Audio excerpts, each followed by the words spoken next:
Greetings, folks. We're so glad to be with you, and I'm sure you're going to enjoy this with us. It's question and answer time in the old country chapel with Dick and Nancy. This is where the Bible's read and learned with pleasure, and it is our pleasure to be with you at this time also. Now, we're going to spend some time in Acts chapter 11. We're moving right along, so let's see what we have here. Question number 1, who is said to have heard this good news? Oh, the brethren in Judea. Yeah, good news about the Gentiles. And, Jesus said, go to the Jews first. And anytime something was halfway different, it was quite an experience. So, to include the Gentiles was almost an explosive situation. But the news came back from the household of Cornelius and Peter to the brethren there at Judea. When Peter got back to Jerusalem, what did he encounter? Well, the Jewish brethren were disagreeing with associating with the Gentiles. They would right off. Verse 1 of 11, and the apostles and brethren that were in Judea, when they heard that the Gentiles had also received the word of God, so they were kind of disturbed. But I want you to notice something there, that they also received the Word of God. Now, folks, constantly, particularly in these 2 chapters, throughout the book of Acts, people are told what they ought to do. Yeah, they are instructed. And this was predicted. In the Christian time, there was to be more instruction even than back in the Jewish time, starting at Mount Sinai. And they were to be fully instructed, the Great Commission tells us so. Fully instructed before they involve themselves and become a part of the family of God. And to be continued in their instruction. Great Commission, folks. So they were going to receive the Word of God, and understandable. It has to be taught. Has to be preached. It has to be helped to understood. That's the whole story. What did Peter do? Well, he had explained all that happened with the visions. Yeah, he had a lot to talk about. I expect he repeated this many a time in his day. What was their response? Well, after they heard it, they were pleased and they glorified God through it. Well, it looks like they were willing to bypass their Jewish prejudice, and we need to today too, They were willing to bypass that, and they were really ready to rejoice. What did they say? They said that God had also granted the Gentiles repentance, just like them. Yeah, just like them. Why not?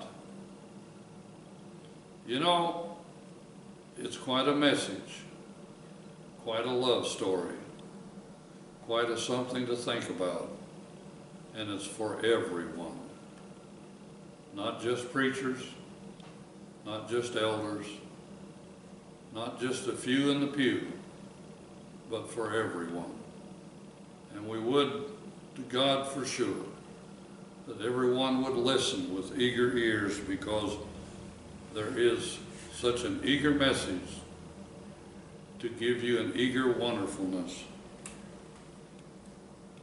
By this time, next question, what was happening as far north as Antioch? Well, a great number are believing and turned to the Lord. Yes, quite a distance. And why were these things happening? Because Christians had been scattered, things were happening at a distance up there in Antioch. Who did the Jerusalem church send to help at Antioch? Barnabas. Barnabas. Why not? And then from Antioch, where did Barnabas go to find Saul to help? He went to Tarsus. He went to Tarsus. So, what an experience. Now, next question. Where did Barnabas and Saul go from Tarsus? They went on back to Antioch. Eager to make more things happen. At Antioch, what is said of the disciples? They were first called Christians there. First called Christians at Antioch. Verse 26.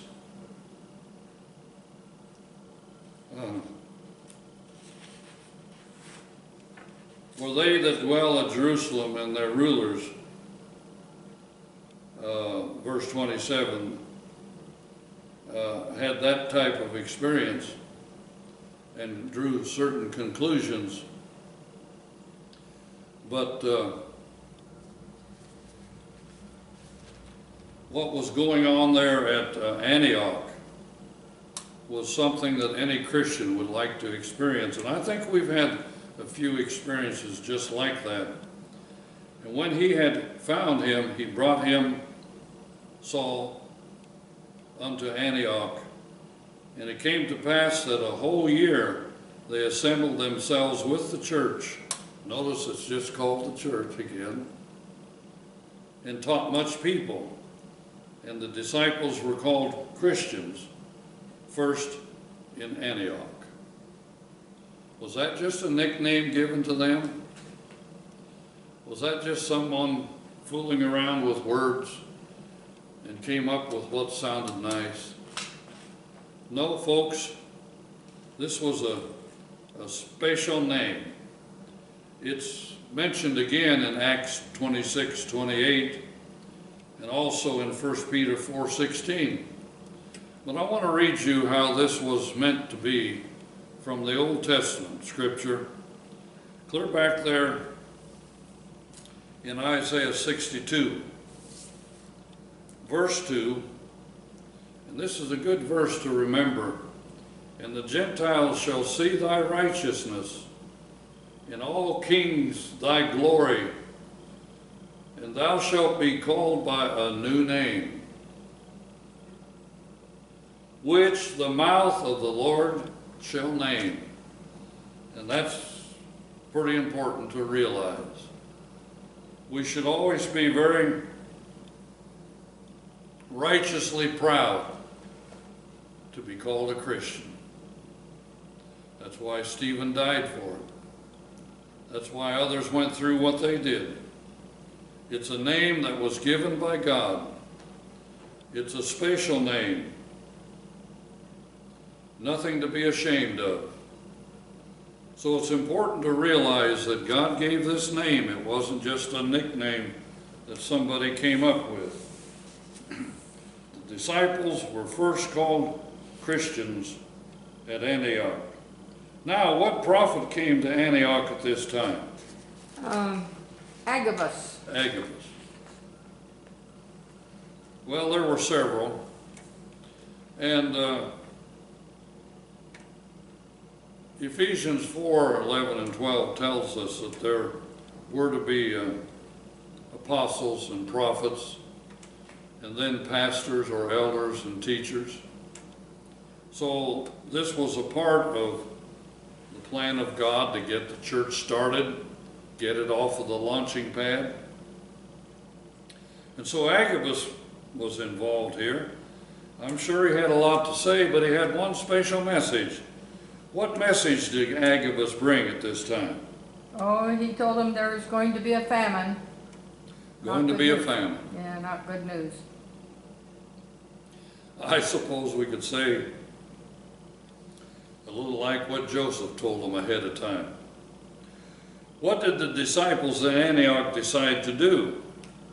Well, they said they would send help to the brethren in Judea. Yes, indeed. Who took the relief money to Jerusalem? Barnabas and Saul. Barnabas and Saul. Barnabas was involved in a lot, so was Saul more later on. But you'll notice the famine was predicted. And how soon, we don't really know, except history uncovers, but they didn't know. And so what did they do? They took up an offering. They brought together what they wanted to send to Jerusalem ahead of time before they even knew how much was needed and so on.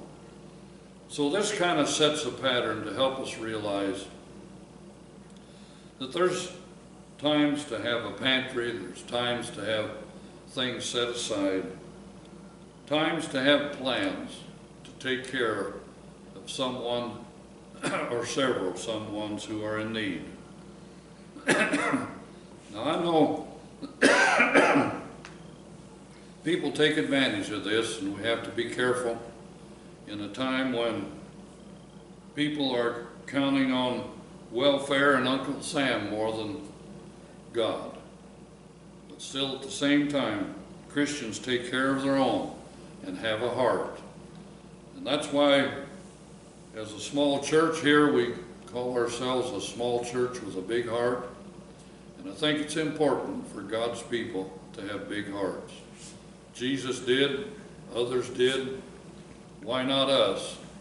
And this is a part of the truth that we're taught that sets us free from selfishness and hoarding or partiality, and sets us free to do and let people know that the Christian life is a wonderful way, a caring way. Hearts that are big and hearts that love and have mercy. So join us again next time. We'll be back. We'll talk more about Acts, and you'll enjoy it, I'm sure.